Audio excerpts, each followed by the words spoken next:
విజయవాడలో వరద ముంపు ప్రాంతాల్లో సీఎం చంద్రబాబు పర్యటిస్తున్నారు. కృష్ణలంక, జంకంపూడి ప్రాంతాల్లో చంద్రబాబు పర్యటిస్తున్నారు. ముంపు బాధితుల్ని పరామర్శిస్తున్నారు సీఎం చంద్రబాబు.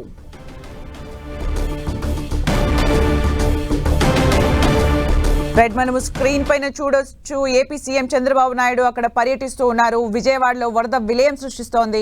అయితే వరద ముంపు ప్రాంతాల్లో సీఎం చంద్రబాబు నాయుడు పర్యటిస్తున్నారు. కృష్ణలంక, జక్కంపూడి ప్రాంతాల్లో చంద్రబాబు పర్యటిస్తున్నారు. అక్కడ లైవ్ గా వెళ్ళి అక్కడ పరిస్థితిని పర్యవేక్షిస్తూ ఉన్నారు. అయితే అక్కడే స్టే చేస్తూ మినిట్ టు మినిట్ అప్డేట్స్ తీసుకుంటూ పర్యవేక్షిస్తూ ఉన్నారు. అధికారుల్ని అప్రమత్తం చేస్తూ అందరికీ సహాయం అందేలా కూడా చర్యలు తీసుకుంటూ ఉన్నారు. మనం స్క్రీన్ పైన చూడొచ్చు. ఏపీ సీఎం చంద్రబాబు నాయుడు స్వయంగా వరద ముంపు ప్రాంతాలకు వెళ్లి అక్కడ పరిస్థితిని గమనిస్తూ ఉన్నారు. అధికారుల్ని అడిగి వివరాలు తెలుసుకుంటూ ఉన్నారు. సహాయక చర్యలకు సంబంధించి అప్డేట్స్ తీసుకుంటూ ఉన్నారు. వాళ్ళకు ఆదేశాలు జారీ చేస్తూ ఉన్నారు. బాధితుల్ని పరామర్శిస్తూ ఉన్నారు ఏపీ సీఎం చంద్రబాబు.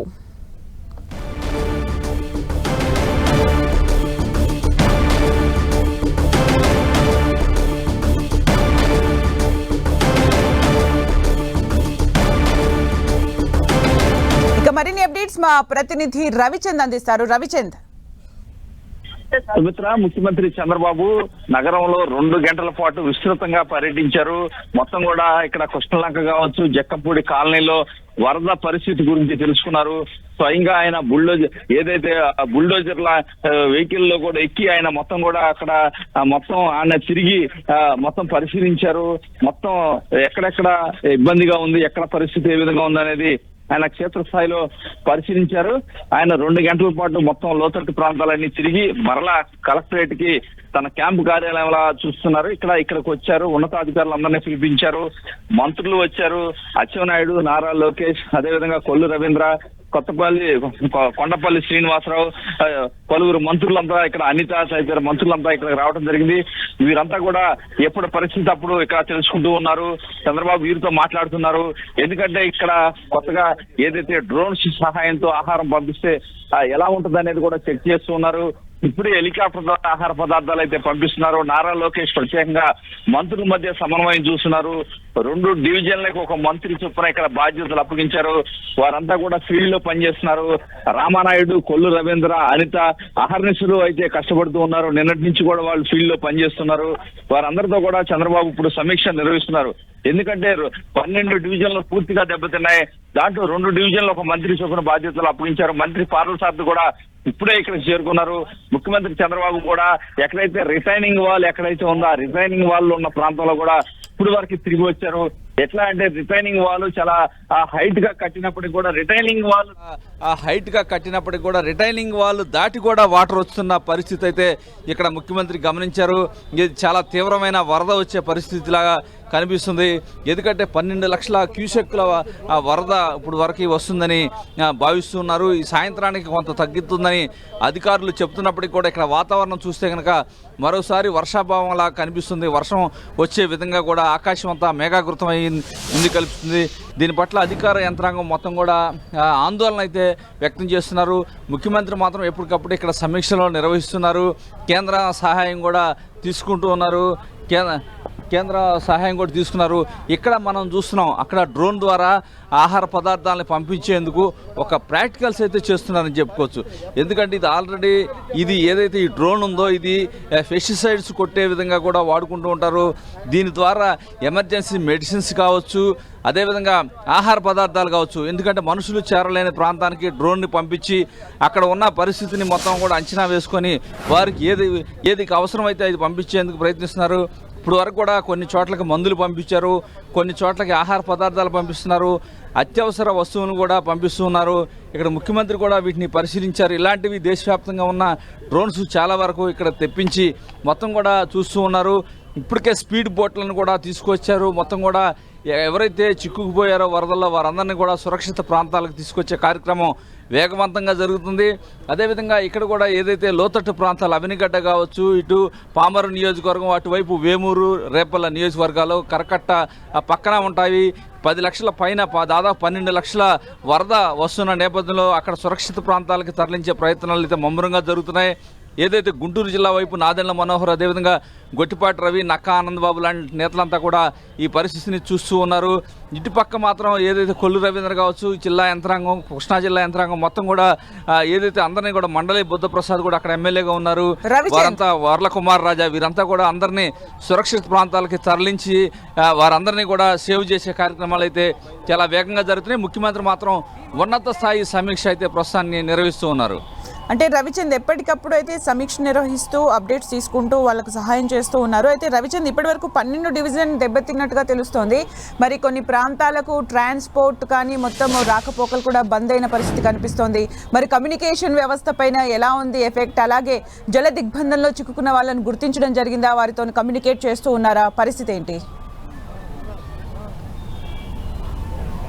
అంటే ప్రస్తుతం మనం చూస్తే కనుక ఈ ప్రభుత్వం లక్ష్యం ఒకటే కనిపిస్తుంది, ప్రాణ నష్టం జరగకుండా వారందరినీ సురక్షిత ప్రాంతాలకు తీసుకురావాలనేదే ఫస్ట్ వీరి ఉద్దేశంలా కనిపిస్తుంది. ఈ నేపథ్యంలోనే వీరి ఎఫర్ట్స్ అన్నీ కూడా వాటి మీదే పెడుతూ ఉన్నారు. ప్రభుత్వం నుంచి ఎంత డబ్బు ఖర్చు అయినా కానీ వారందరినీ కూడా తీసుకొచ్చి సురక్షిత ప్రాంతాలు, అంటే హోటల్స్లో కూడా పెట్టేందుకు కూడా ప్రభుత్వ నిబంధనలను సడలించారని చెప్పుకోవచ్చు.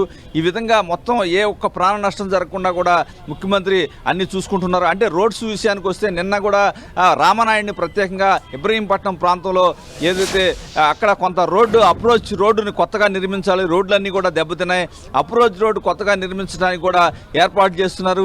ఇమ్మీడియట్గా కాంట్రాక్టర్ని పిలిచి కొన్ని చోట్ల దెబ్బతిన్న ప్రాంతాల్లో అప్రోచ్ రోడ్స్ కూడా ఏర్పాటు చేయాలంటున్నారు. ఇప్పుడు సింగనగర్ లాంటి ప్రాంతంలో కృష్ణానదిలో మొత్తం కూడా వరద తగ్గితే కానీ తగ్గే అవకాశం లేదు. ప్రస్తుతానికి అక్కడ ఉన్నారని, ఆ వరద వచ్చినా కూడా అక్కడ ఉన్నారని సురక్షిత ప్రాంతాలకు తీసుకొస్తే వారు ప్రాణాలతో ఉండగలుగుతారనేది భావిస్తున్నారు. అయితే ఇప్పుడు వరకు కూడా అక్కడ ఉన్నారు, అనారోగ్యంతో కూడా ఉంటున్నారనే సమాచారం వచ్చింది. మెడిసిన్స్ కూడా ఈ డ్రోన్ల ద్వారా మెడిసిన్స్ కూడా అక్కడికి పంపిస్తున్నారు. వారి ప్రాణాలను నిలబెట్టడమే ప్రభుత్వ లక్ష్యం అని చెప్పి ముఖ్యమంత్రి పలు సందర్భాల్లో చెప్పడం జరిగింది. ఇప్పటికి 2 డివిజన్లకు ఒక మంత్రి చాలా సీరియస్గా వర్కౌట్ చేస్తున్నారు. నిన్న కొంత ఇబ్బంది జరిగినప్పటికీ రాత్రి నుంచి కూడా ముఖ్యమంత్రి రంగంలో దిగడంతో చకచకా పనులు అయితే జరుగుతున్నాయని చెప్పుకోవచ్చు. ఆహార పదార్థాలు లోటు లేకుండా అన్నీ కూడా ఎక్కడికక్కడ పురమాయించేశారు. వారన్నీ కూడా ఆహారాలన్నీ కూడా పూర్తి స్థాయి అందుతూ ఉన్నాయి. అయితే సింగనగర్లో కొన్ని లోతట్టు ప్రాంతాలు, ఇంకా మనుషులు వెళ్ళలేని ప్రాంతాలు కూడా కొన్ని ఉన్నాయనే సమాచారం వచ్చింది. అందువల్లనే డ్రోన్లు కూడా రంగంలో దింపారు. నిన్న కేంద్ర హోంమంత్రి అమిత్ షాతో ముఖ్యమంత్రి మాట్లాడారు. ఏదైతే బోట్లు కూడా ఇమీడియట్గా తెల్లవారేసరికి బోట్లు వచ్చాయి. ఎన్డీఆర్ఎఫ్ సిబ్బంది కావచ్చు, అన్నీ కూడా ఎస్డీఆర్ఎఫ్ మొత్తం సిబ్బంది వీరందరినీ కూడా క్షతగాత్రులు కావచ్చు, వీరందరినీ పునరావాస కేంద్రాలకు తరలించేందుకు తమ ప్రయత్నాలు అయితే చేస్తున్నారు. సిటీలో ఈ విధంగా ఉంది. ఇప్పుడు ఏదైతే దిగువ ప్రాంతాల్లో కూడా వరద భారీగా వచ్చే అవకాశం ఉంది కాబట్టి అక్కడ కూడా సురక్షిత ప్రాంతాలకి, పునరావాస శిబిరాలకి అందరినీ పంపిస్తున్నారు. కొన్ని చోట్ల నుంచి సమాచారం వస్తుంది, కొంతమంది పునరావాస కేంద్రాలకు రావడానికి కొంత సుముఖత చూపించటం లేదంటున్నారు. బలవంతంగానైనా వారిని పునరావాస కేంద్రాల్లో పెట్టమని చెప్తూ ఉన్నారు. కొల్లు రవీంద్ర లాంటి మంత్రి మచిలీపట్నం ప్రాంతంలో కొంత ఎఫెక్ట్ ఎక్కువగా ఉంటుంది కాబట్టి ఆయన కూడా ఇక్కడ రంగంలో దిగి కలెక్టర్ వాళ్ళు మాట్లాడుతున్నారు. అటువైపు గొట్టిపాటి రవి బాధ్యత తీసుకున్నారు. ఈ విధంగా ఎవరికి వారు ప్రభుత్వం తరఫున మంత్రులంతా కూడా క్షేత్రస్థాయిలో పర్యటిస్తూ ప్రజలకు ఇబ్బంది లేకుండా అన్నీ చూసుకుంటూ ఉన్నారు. అలాగే రవిచంద్, అంటే ఎగువన కురుస్తున్న వర్షాలతోని ఇంకా వరదలు కంటిన్యూ అయ్యే అవకాశం కనిపిస్తోందా? వాతావరణ శాఖ ఏం చెబుతోంది? అలాగే పునరావాస కేంద్రాల దగ్గర పరిస్థితి ఎలా ఉంది? అంటే డెఫినెట్గా మీరు చెప్పినట్టు ఈ ఉదయం అయితే అధికారులు చెప్పారు, సాయంత్రానికి కొంత తగ్గే అవకాశం ఉంది. అంటే ఇప్పుడు వరకు కూడా దాదాపు 12 లక్షలు వస్తుంది, సాయంత్రానికి 70-80 వేల క్యూసెక్కులు వరద తగ్గుతుందని అంచనా వేశారు. కానీ ఇప్పుడు పరిస్థితి చూస్తే కనుక కొంత వాస్తవం కాదేమో అనే అనుమానాన్ని కొంతమంది వ్యక్తం చేస్తున్నారు. ఎందుకంటే తెలంగాణ ప్రాంతాల్లో విపరీతమైన వర్షాలు పడుతున్నాయి. నల్గొండ, ఖమ్మం, వరంగల్ లాంటి ప్రాంతాల్లో ఇక్కడ కురిసిన వర్షం మొత్తం కూడా ఇక్కడ ఏదైతే ప్రకాశం బ్యారేజీకి వస్తుంది, పులిచింతల దిగువకు వస్తుంది. కాబట్టి చాలా ప్రమాదకరంగా ఉండే అవకాశం ఉంది. 12 లక్షలు వస్తున్నాయి. ఇంకా వరద కనుక పెరిగితే కరకట్టలు కూడా దెబ్బతినే పరిస్థితి ఉంది. ఈ నేపథ్యంలో ప్రభుత్వం కూడా చాలా అప్రమత్తంగా ఉంది. అదిగాక అమావాస్య కావడంతో సముద్రం కూడా నీటిని పోటు వస్తూ ఉంటుంది. అంటే సముద్రం నదిలో నీటిని తీసుకోదు, ఎదురు పోటు వస్తుందని చెప్పి కొంతమంది చెప్తున్నారు. ఈ నేపథ్యంలో కొంత టెన్షన్ అయితే కనిపిస్తుంది. కానీ ప్రస్తుతం అయితే పరిస్థితి అదుపులోనే ఉంది. పునరావాస కేంద్రాల్లో కూడా ముఖ్యమంత్రి ఆదేశాల ప్రకారం వారికి మంచి ఆహారం, పాలు, పిల్లలకి ఎటువంటి ఇబ్బంది లేకుండా మెడిసిన్స్ అన్నీ ఇవ్వాలని చెప్తున్నారు. ఇక్కడ చూస్తున్నాం మనం డ్రోన్ ఏ విధంగా తీసుకెళ్తుందో కూడా మన స్క్రీన్ మీద చూడొచ్చు. ఈ విధంగా ఆహార పదార్థాలు అయితే పంపిస్తున్నారు. ఎటువంటి ఇబ్బంది లేకుండా ఎక్కడా కూడా పునరావాస కేంద్రాల్లో ఉన్నవారికి ఆహార సమస్య రాకూడదు, హెల్త్ ప్రాబ్లం రాకూడదు, అన్ని విధాలు కూడా హైజీనిక్గా ఉండే ఫుడ్ పెట్టమని ముఖ్యమంత్రి ఆదేశాలు జారీ చేశారు. ఏ కలెక్టర్ కావచ్చు, ఏ అధికారి కావచ్చు డబ్బుల విషయం పట్టించుకోవద్దు, మనుషుల ప్రాణాలే ముఖ్యమనే విధంగా ప్రభుత్వం ముందుకు పోతున్న పరిస్థితి అయితే ఉంది. మొత్తానికి పునరావాస కేంద్రాలు అయితే ప్రస్తుతానికి పరిస్థితులు అయితే కొంత అనుకూలంగానే ఉన్నాయి. ఏది ఏమైనా ఏదైతే కొంతమంది పునరావాస కేంద్రాలకి వెళ్ళడానికి ఇష్టపడిన వారిని కూడా బలవంతంగా పంపించాలని కూడా ప్రభుత్వం చెప్తోంది. ఎందుకంటే కొంతమంది ఇలాంటివి చాలా చూసాం, మేము వెళ్ళమని చెప్తున్నారు. కానీ 12 లక్షల క్యూసెక్లు వరద ఎప్పుడూ రాలేదు చరిత్రలో ప్రకాశం బ్యారేజ్ నుంచి. ఈసారి కొంత ప్రత్యేకతగా చూడాలని చెప్పి ప్రభుత్వం భావిస్తుంది. అందువల్ల అందరినీ కూడా పునరావాస కేంద్రాలకి తరలించే కార్యక్రమం వేగంగా చేపడుతుంది. అలాగే రవిచంద్, అంటే సహాయక చర్యలకు ట్రాన్స్పోర్ట్ వ్యవస్థ కూడా చాలా చాలా ఇంపార్టెంట్. కొన్ని గ్రామాలకు రాకపోకలు పూర్తిగా బంద్ అయిన సందర్భాన్ని కూడా కనిపిస్తోంది. అయితే ఏ గ్రామాలు కంప్లీట్గా జలదిగ్బంధంలో ఉన్నాయి? అంటే ఇక్కడ చూసుకుంటే విజయవాడ రూరల్లో చూసుకుంటే కనుక విజయవాడ సిటీలోనే పక్కనే భవానీపురం అని ఉంటుంది, విజయవాడ సిటీలోనే ఉంటుంది. కానీ భవానీపురంలో మొత్తం కూడా అక్కడ ఉన్న వాటర్ అంతా కూడా నదిలో వాటరు హైవే ఎక్కిందని చెప్పవచ్చు. అక్కడి నుంచి చూసుకుంటే కనుక ఇబ్రహీంపట్నం కావచ్చు, కొండపల్లి కావచ్చు, ఆ ప్రాంతాల్లో ఉన్న గుంటిపల్లి తదితర ప్రాంతం, జక్కంపూడి, అదేవిధంగా సింగనగర్, దాదాపు విజయవాడ సిటీలోని 12 డివిజన్లు మొత్తం కూడా నీట మునిగిపోయాయని చెప్పుకోవచ్చు. 2,85,000 మంది ప్రజలు నిరాశ్రయులయ్యారు. ఇంకా నష్టం ఎక్కువగా ఉండే అవకాశం ఉంది. అందరినీ కూడా సురక్షిత ప్రాంతాలకైతే తరలిస్తూ ఉన్నారు. ఇంకా చాలామంది తమ నివాసాల నుంచి బయటికి రావడానికి ఇష్టపడటం లేదు. ఎందుకంటే ఉన్న పళంగా ఇల్లు వాకిళ్ళు వదిలేసి రావాలంటే కొంత ఇబ్బందిగా ఉంటుంది కాబట్టి వారు రావడానికి ఇష్టపడలేదు. కొంతమంది అనారోగ్య సమస్యలతో ఇబ్బంది పడుతున్నారు. వారికి మెడిసిన్స్ కూడా ఎప్పటికప్పుడు పంపిస్తున్న పరిస్థితి అయితే కనిపిస్తుంది.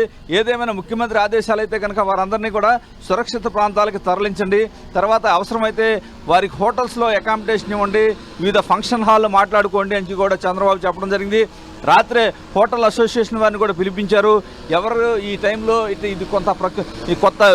ఈ టైంలో ఎవరు కూడా ఎటువంటి పట్టింపులు పోవద్దు, ప్రభుత్వంకి అండగా నిలవాల్సిన అవసరం ఉంది, ప్రజలకి బాసటగా నిలవాలని చెప్పి ముఖ్యమంత్రి కూడా విజ్ఞప్తి చేసిన పరిస్థితిలో వారు కూడా స్వచ్ఛందంగా ముందుకు వచ్చి వారు సహాయ సహకారాలు అయితే అందిస్తూ ఉన్నారు.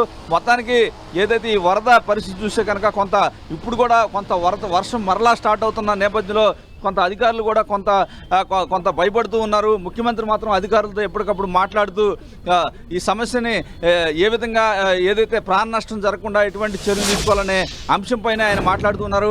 ఎందుకంటే బోట్ల విషయంలో కొంత కోఆర్డినేషన్ మిస్ అయిన నేపథ్యంలో నారా లోకేష్ రంగంలో దిగి ఏదైతే ఎస్డీఆర్ఎఫ్ కావచ్చు, ఎన్డీఆర్ఎఫ్ కావచ్చు, రాష్ట్ర మత్స్యశాఖకు సంబంధించిన 3 బోట్లని కోఆర్డినేషన్ చేసి ఏ బోట్లు ఎక్కడికి వెళ్ళాలి మొత్తం కూడా కోఆర్డినేషన్ చేసిన పరిస్థితి అయితే కనిపిస్తుంది. ఇప్పుడు ఎవరు కూడా క్షతగాత్రులు ఎవరు కూడా చిక్కుకుపోకుండా వారందరినీ కూడా సురక్షిత ప్రాంతాలకు తీసుకొచ్చే కార్యక్రమం చాలా వేగంగా జరుగుతుంది.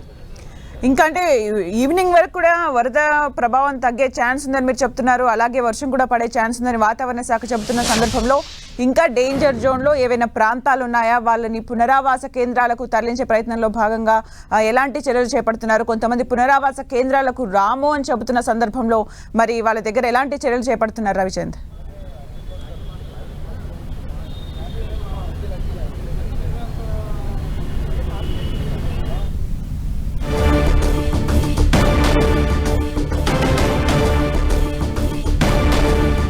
రైట్, మనం స్క్రీన్ పైన చూడొచ్చు. ఏపీ సీఎం చంద్రబాబు నాయుడు స్వయంగా జేసీబీలో వరద ముంపు ప్రభావిత ప్రాంతాల్లో పర్యటిస్తున్నారు. సీఎం చంద్రబాబు నాయుడు వెంబడి అధికారులు అలాగే మంత్రులు కూడా ఉన్నారు. వారికి వివరిస్తూ ఉన్నారు. జేసీబీలో చంద్రబాబు నాయుడు పర్యటిస్తూ ఉన్నారు. మినిట్ టు మినిట్ అక్కడ పర్యవేక్షిస్తూ ఉన్నారు, సమీక్షలు నిర్వహిస్తున్నారు. పునరావాస కేంద్రాలకు తరలించాలని, ముంపు ప్రాంత ప్రజలకు సురక్షితంగా ఫస్ట్ ఎలాంటి ప్రాణ నష్టం జరగకుండా, ఎవరికి ఎలాంటి ఇబ్బందులు కలగకుండా ప్రతి ఒక్కరికి న్యాయం జరిగేలాగా చర్యలు తీసుకోవాలి అంటూ కూడా అధికారుల్ని ఆదేశించారు. అందులో భాగంగానే నిన్నటి నుంచి కూడా అక్కడే ఉంటున్నారు చంద్రబాబు నాయుడు. మళ్ళీ సాధారణ పరిస్థితులకు వచ్చేంత వరకు కూడా అక్కడే ఉంటానని కూడా చంద్రబాబు నాయుడు చెప్పిన సందర్భాన్ని మనం చూసాం. స్క్రీన్ పైన ఎక్స్క్లూజివ్ గా చూడొచ్చు. జేసీబీలో చంద్రబాబు నాయుడు పర్యటిస్తున్నారు. ముంపు ప్రభావిత ప్రాంతాల్లో అందరికీ పర్యవేక్షిస్తూ ఉన్నారు, చూస్తూ ఉన్నారు. చంద్రబాబు నాయుడు వెంబడి అధికారులు అలాగే మంత్రులు కూడా ఉన్నారు. వరద ప్రభావిత ప్రాంతాల్లో జరిగిన నష్టాన్ని కూడా వివరిస్తూ ఉన్నారు. అలాగే ఎలాంటి చర్యలు చేపట్టాలి, పునరావాస కేంద్రాలు ఎక్కడున్నాయి, అక్కడ ఎలాంటి పరిస్థితులు కనిపిస్తున్నాయి, ఎలాంటి సహాయక చర్యలు చేపడుతూ ఉన్నాము అనే దానిపైన కూడా పర్యవేక్షిస్తూ ఉన్నారు. అలాగే టోల్ ఫ్రీ నెంబర్స్ కూడా ప్రొవైడ్ చేయడం జరిగింది. అందరికీ కూడా సహాయం అందిస్తూ ఉన్నారు. అలాగే కొంతమందికి మందులు సరఫరా కూడా చేశారు డ్రోన్స్ సహాయంతో. అలాగే జల దిగ్బంధంలో ఉన్న వాళ్ళకి ఆహార పదార్థాల పంపిణీ కూడా చేయడం జరిగింది, మందుల్ని కూడా సప్లై చేయడం జరిగింది. మనం స్క్రీన్లో చూడొచ్చు, చాలా అంటే వరద ప్రభావం అయితే ఎక్కువగా కనిపిస్తోంది. చంద్రబాబు నాయుడు స్వయంగా పర్యవేక్షిస్తూ ఉన్నారు.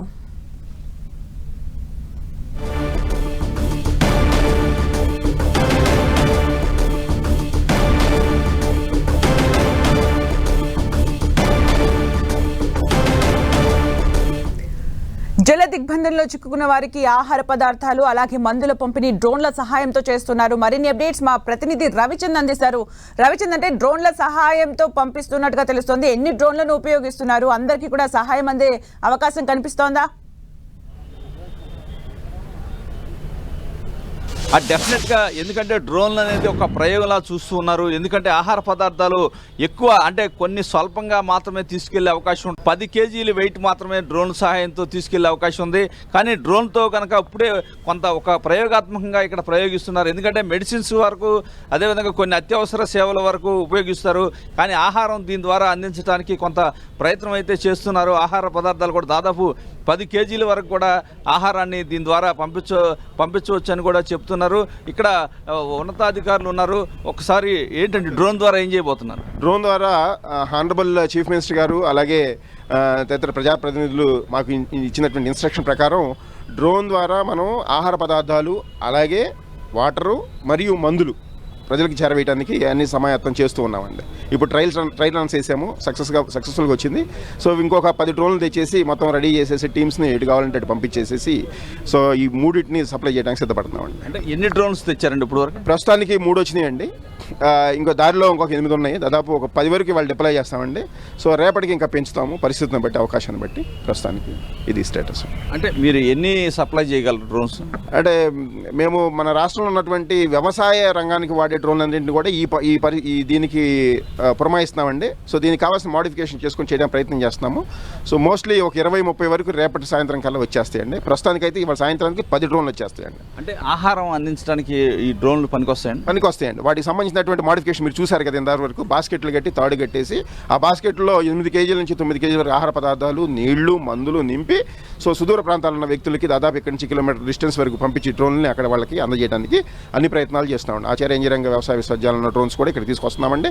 వాటితో పాటుగా రాష్ట్రంలో ఉన్నటువంటి రైతుల దగ్గర వాడుతున్నటువంటి అగ్రికల్చర్ డ్రోన్స్ కూడా ఇక్కడ తెప్పిస్తున్నామండి. అటు డ్రోగో డ్రోన్స్ ప్రైవేట్ లిమిటెడ్ అని చెప్పేసి అలాగే వేరే కంపెనీస్ వీళ్ళందరూ కూడా వచ్చి వాళ్ళ డ్రోన్లు తీసుకొచ్చి ఇక్కడ సమాయత్తం చేస్తారు. మీరు ఇంతకు ముందు ఆహారాన్ని అందించారా? ఇట్లాంటి కార్యక్రమాలు ఎప్పుడు చేశారా? ఎప్పుడు ప్రయత్నం చేయలేదండి. బట్ పొలంలో ఎరువులు బస్తాలు పంపించడానికి ప్రయత్నం చేశాము యాక్చువల్లీ. సో అదే ఎరువుల బస్తాలైనా ఆహార పదార్థాలైనా ఒకటే వెయిట్ కాబట్టి సో ఆ ప్రయత్నం చేస్తున్నాను. అదే ఎక్స్పీరియన్స్ తోటి ఇక్కడ చేస్తున్నామండి. ఓకే, ఇక్కడ చూస్తూ ఉన్నాం ఒక ప్రయోగాత్మకంగా ఆహారాన్ని తీసుకెళ్తారని చెప్తున్నారు. వీరంతా కూడా వ్యవసాయ రంగంలో వినూత్న పరిణామాల నేపథ్యంలో వ్యవసాయానికి కూడా డ్రోన్లు ఉపయోగిస్తున్నారు, ఎరువులను తీసుకెళ్ళడానికి ఉపయోగిస్తామని చెప్తున్నారు.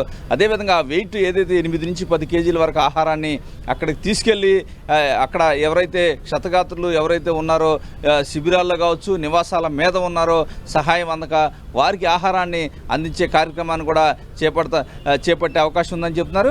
మొత్తానికి ముఖ్యమంత్రి కూడా వీటిని చూశారు, ఇవి బాగున్నాయని అభిప్రాయపడుతున్నారు. వీలైనంత వరకు రేపు మరిన్ని ఎక్కువగా తీసుకొచ్చి వీటి ద్వారా ఆహారాన్ని ఎక్కడైతే మనుషులు వెళ్ళలేని ప్రాంతానికి తీసుకెళ్ళి అందించే ఏర్పాటు అయితే జరుగుతున్నారు. మెడిసిన్స్ అన్నీ కూడా ఇప్పుడు వరకు అయితే అంతనే ఎవరికి ఎటువంటి ఇబ్బంది లేకుండా అన్ని ఏర్పాట్లు అయితే ప్రభుత్వం చేస్తుంది. డ్రోన్లు కూడా ఎక్కడెక్కడ దొరుకుతాయో మొత్తం కూడా తీసుకురమ్మని చెప్పారు. రేపటికి 30 డ్రోన్ల వరకు ఇక్కడికి వచ్చే అవకాశం ఉంది. డ్రోన్ల ద్వారా ఆహారాన్ని అందించే కార్యక్రమం అయితే వేగవంతం చేయాలని ప్రభుత్వం నుంచి వీరికి ఆదేశాలు వచ్చినాయి. వీరు కూడా డ్రోన్లన్నీ సేకరించే పనిలో పడ్డారు. అంటే రవిచంద్ర, డ్రోన్లను ఉపయోగించడానికి గల కారణాలు ఏంటి? ఏ ప్రాంతాల్లో డ్రోన్లను ఉపయోగిస్తూ ఉన్నారు? అలాగే కొన్ని ప్రాంతాలకు డ్రోన్ల అవసరం లేకుండా కూడా ఆహార పదార్థాలు సరఫరా చేయొచ్చు. అలాంటి ప్రాంతాల్లో ఎలాంటి చర్యలు చేపడుతూ ఉన్నారు?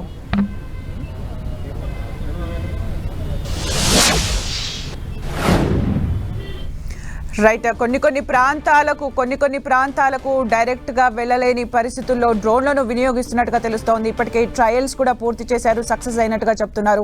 వ్యవసాయ రంగంలో ఉపయోగించే డ్రోన్లను ఉపయోగించి ఆహార పదార్థాలను, మందులను సరఫరా చేసే కార్యక్రమాన్ని అయితే యుద్ధ ప్రాతిపదికన చేపడుతున్నారు. అయితే దీనికి ట్రయల్స్ చూసిన తర్వాత చంద్రబాబు నాయుడు కూడా హర్షం వ్యక్తం చేస్తున్నట్టుగా కూడా డ్రోన్స్ ఆపరేటర్స్ చెప్పిన సందర్భాన్ని మనం చూసాం. అయితే కొన్ని ప్రాంతాల్లో జల దిగ్బంధంలో చిక్కుకున్న వారికి డైరెక్ట్ గా వెళ్ళి ఆహార పదార్థాలు అందించలేని వారికి డ్రోన్స్ సహాయంతో ఆహార పదార్థాలు, మందులు సప్లై చేసే పనినైతే యుద్ధ ప్రాతిపదికన చేపడుతూ ఉన్నారు. ప్రస్తుతం ట్రయల్స్ కూడా పూర్తయి మరి కాసేపట్లో మొత్తంగా 10 డ్రోన్లను ఉపయోగించి ఆహార పదార్థాలను, మందులను పంపిణీ చేసే కార్యక్రమాన్ని అయితే చేపట్టనున్నారు. మనం విజువల్స్ లో చూడొచ్చు. AP CM Chandrababu Naidu direct గా వరద ప్రభావిత ప్రాంతాల్లో పర్యటిస్తున్నారు, జేసీబీలో పర్యటిస్తూ ఉన్నారు. అక్కడ మొత్తం జరిగిన నష్టాన్ని చూస్తూ ఉన్నారు. అలాగే కొంతమంది జల దిగ్బంధంలో చిక్కున్న వారు బిల్డింగ్స్ పైకి ఎక్కి కూడా చంద్రబాబు నాయుడుకు వారు కనిపిస్తూ ఉన్నారు. అవన్నీ కూడా పర్యవేక్షిస్తున్నారు, మినిట్ టు మినిట్ పర్యవేక్షిస్తున్నారు, సమీక్షలు నిర్వహిస్తున్నారు. వరదకు సంబంధించి అలాగే వాతావరణ పరిస్థితులకు సంబంధించి కూడా సమీక్షలు నిర్వహిస్తున్నారు చంద్రబాబు నాయుడు. ప్రతి ఒక్కరికి కూడా సహాయం అందేలాగా కూడా చూడాలని చెబుతూ ఉన్నారు. టోల్ ఫ్రీ నెంబర్స్ని కూడా ప్రొవైడ్ చేయడం జరిగింది. అధికారులతో సమీక్షలు నిర్వహిస్తున్నారు. ఏపీ సీఎం చంద్రబాబు నాయుడు అలాగే కొంతమంది మంత్రులు, ఎమ్మెల్యేలు కూడా మొత్తం క్షేత్ర స్థాయిలో పర్యవేక్షిస్తున్నారు పరిస్థితుల్ని. పునరావాస కేంద్రాల దగ్గర పరిస్థితిని కూడా సమీక్షిస్తూ ఉన్నారు.